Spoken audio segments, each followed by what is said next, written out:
qofku inuu guul dareysta ceeb ma laakiin waxa ceeba halka ku guul dareystaan fadhiyo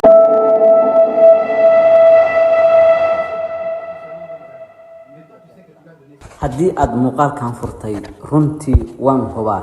in aad xal u raadinaysid dhibaatada gaamurtay ee aad guul la gaari laadahay marka qaar waxa laga yaabaa inaad isweydiinaysid horta aniga maxaa iga qaldan waa maxay sababta aan u guuleysan la'ahay maxaan u noqon waayay qofkii aan ku riyoonayay in aan noqdo malaha la ima qadarin miya waxa laga yaabaa su'aalo noocaas inaad isweydiinaysid haddaan ugu cusub tahay waxaan ahay macallin cigaal qoraa youtuber ka hadla arrimaha horumarinta nafta aan ku bilaabo maanta kadib insha Allah taala waxaan rabaa in xal u helo dhibaatooyinka aan soo taxay haddii aad tahay qof isweydiinaysid waxaan ku bilaabay inaan sheeko gaaban wiil dhalinyaro ah ayaa maalin walba isweydiin jiray maxaa iga qaldan wuxuu isku dayay wax walba laakiin wax walba uu ku guul dareystay wuu u shaqeyn waayay ugu dambeyn wuxuu iska dhaadhiciyay hal shay taasi oo ah in dhibka dhanba uu isaga yahay wiilkaas wuxuu ku koray meel adag dadkii ku hareereysnaa mar walba waxay dhihi jireen ma gaari kartid mar kasta wuxuu isku day waxay leeyihiin waxaad gaari kartid ma adiga ay wax weyn ayaa ka qaldan waxaad raadinaysaa wax aadan gaari karin markuu wax isku dayo way ku qosli jireen markuu soo bandhigay riyo qurux badanna waa ay ka joojin jireen maalin maalmaha ka mid ah wuxuu go'aansaday in uu joojiyo isku day kasta oo noloshiisa uu soo sameynayo sababtu waa maxay sababtu wuxuu aaminay in uu isagu yahay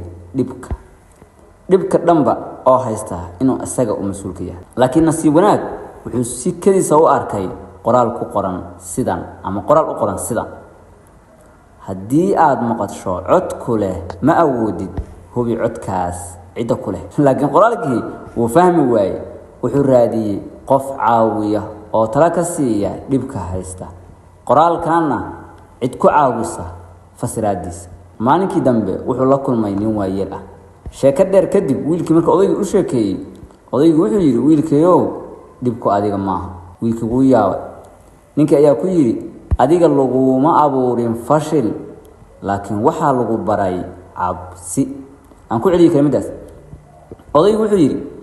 wiilow adiga laguma abuurin fashil inaad guul dareysatay laguma abuurin laakiin waxaa lagu baray cabsi dadkii kugu xareereysnaa ayaa waxay ku bareen cabsi wax walba inaad ka baqdo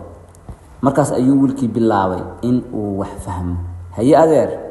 odaygii xigmad kale ayuu sii raacay noloshaada hore waa cashar ee ma aha xukun wiilkii waxa la yiri wiilow noloshaada hore waa cashar ee ma ahan xukun markaad wax isku dayday ee ku guul dareysatid cashar baad ka baranaysaa ma ahane inay maxkamad ku xukuntay ma in noloshaadu eber ay tahay ma hadda wiilkii wax ayuu soo fahmaya wiilkii ayaa yiri adeer inaan wax fahmaan rabaa haddii dhibka ay haysta uusan aniga ahayn haddaba muxuu yahay waxa ay haysta oo aan guul la xaqiijin lahaa odaygii ayaa yiri aan mar kale kugu celiyo wiilkii dhibka ku haysta adiga ma aha laakiin haddii aad sii joogto meesha aad joogto markaas waa doorashadaada qofna kuu imaan maayo inuu ku badbaadiyo qofnana inta gacanta ku qabto ma doonayo inuu ku caawiyo adiga ayaa badbaadin kara naftaada odaygu wuxuu dhibka ku haystaa wuxuu noqon karaa deegaankaaga oo aan ku habboonayn horumarkaaga dadka kugu xeeran ama saaxiibadaada oo ah dad aad iyo aad u liita fursadaha aad haysatid oo aad u yar dhibku adiga maaha laakiin mas'uuliyadda isbedel doonku waa adiga aan xigmad kale ku raaciyo marka nolosha aad rabto waxay ku jirtaa dhinaca aad ka baqayso odaygu wiil si fiican ayuu la taliyay wuxuu yiri xigmad aan kugu soo gabagabeynay waxay noqonaysaa wiilow nolosha aad rabto waxay ku jirtaa dhinaca aad ka baqayso yacni meel kasto aad ka cabsanayso ayay noloshaadu jirtaa inta dhiiranaan samaysid oo cabsida iska joojisid hore u soco wiilkii maalinkaas kadib wuxuu sameeyay hal go'aan